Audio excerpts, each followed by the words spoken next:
कृष्ण का नाम आपके जीवन में कल्याणकारी हो।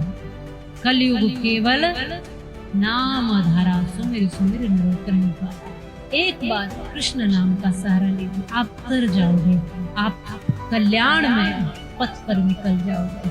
600 वर्ष पहले परम पिता परमात्मा कबीर जी ने ये वचन बोले थे, जो आज हमारे सद्गुण प्रमाणित करते हैं कि इन तीनों गुण की भक्ति, रजगुण ब्रह्मा, सतगुण विष्णु, तम गुण शिव जी की भक्ति नहीं करनी चाहिए।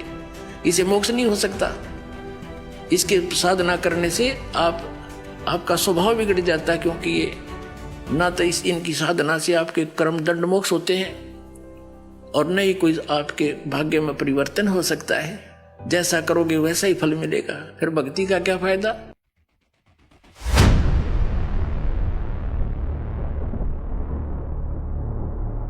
जो हम कर्म करते हैं उसका फल हमें तत्काल भी मिलता है और कुछ काल बाद भी मिलता है। अगर आपने अच्छा किया है तो उसका फल आपको मिलेगा ही, ये निश्चित बात है। और ये भी निश्चित बात है अगर आपने कुछ गलत किया है तो उसका परिणाम भी आपको भोगना पड़ेगा ही। प्रारब्ध कर्म को कोई नहीं चेंज कर सकता, ना विष्णु जी कर सकते, ना ब्रह्मा जी कर सकते, ना शिव जी कर सकते, ना ब्रह्म कर सकता, ना परब्रह्म कर सकता। जब तक आप परम अक्षर ब्रह्म, उस सत्य पुरुष अल्लाहु अकबर, उस कबीर भगवान की भक्ति नहीं करोगे।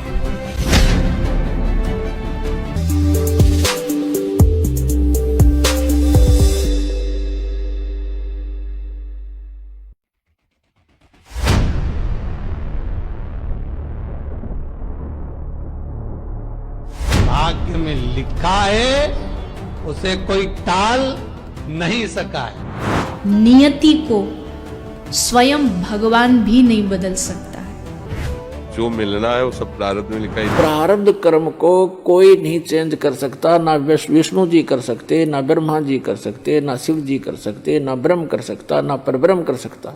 जब तक आप परम अक्षर ब्रह्म, उस सत्य पुरुष अल्लाहु अकबर, उस कबीर भगवान की भक्ति नहीं करोगे।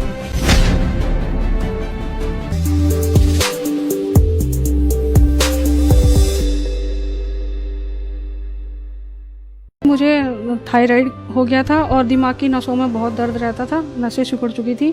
हमने डॉक्टर को दिखाया तो डॉक्टर ने बोला कि ये तुम्हारी बीमारी अब ख़त्म नहीं होगी, ठीक नहीं होगी, आपको पूरी ज़िंदगी दवाई खानी पड़ेगी। और हमारे घर में गृह क्लेश भी बहुत रहता था, आर्थिक स्थिति भी बहुत ख़राब हो गई थी हमारी, बच्चे भी बीमार रहते थे, घर में किसी प्रकार की सुख शांति नहीं थी, बस अशांति थी और कर्जे से भी बहुत ज़्यादा हम परेशान हो चुके थे। लेकिन जब से मालिक संत रामपाल जी महाराज जी के शरण में आए, उनसे नाम दीक्षा ली, उनके शरण में जाते ही मेरी सारी बीमारी ठीक हो गई और हमारी आर्थिक स्थिति भी बहुत अच्छी हो गई। और हम 12 साल से किराए के मकान में धक्के खा रहे थे, बहुत परेशान थे, अपना मकान ले ही नहीं पा रहे थे क्योंकि कर्ज से ही नहीं मुक्ति मिलती थी, अपना मकान कहाँ से ले पाते। लेकिन जब से सदगुरु रामपाल जी महाराज जी के शरण में आए, तब से मालिक ने इतने सुख दिए कि 1 साल के अंदर मालिक ने मुझे अपना घर भी दे दिया, घर की आर्थिक स्थिति भी बहुत अच्छी कर दी। तो मेरे नाना जी हैं, वो तुरंत थोड़े देर बाद मामा जी के सदमे में वो मर गए। जो मेरी मासी जी हैं, उनके पेट में थोड़ी दिक्कत रहने लगी, तो उन्होंने क्या किया, वो ऑपरेशन कराने चले गए। तो ऑपरेशन के दौरान डॉक्टरों ने उनकी पेशाब वाली जो नस है वो काट दी, तो उनका जो पेट है वो इतना फूल गया, मुंह इतना फूल गया।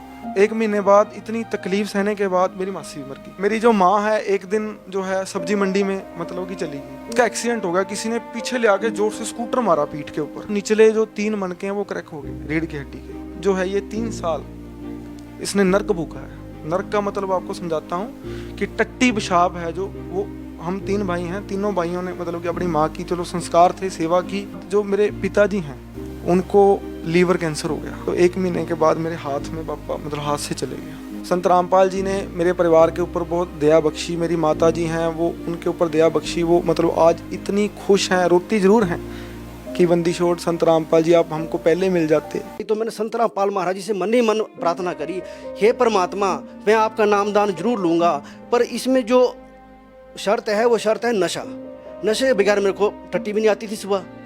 तो मैंने प्रार्थना की, है परमात्मा कि अगर मेरा नशा छूट जाए तो मैं आपका नामदान जरूर लूँगा। पर संत रामपाल महाराज जी के नाम में ऐसा जादू है कि नशा छोड़ना कोई आसान नहीं है। अब देखो इतने यहाँ वो चले हुए नशा मुक्ति केंद्र, सरकार उसके ऊपर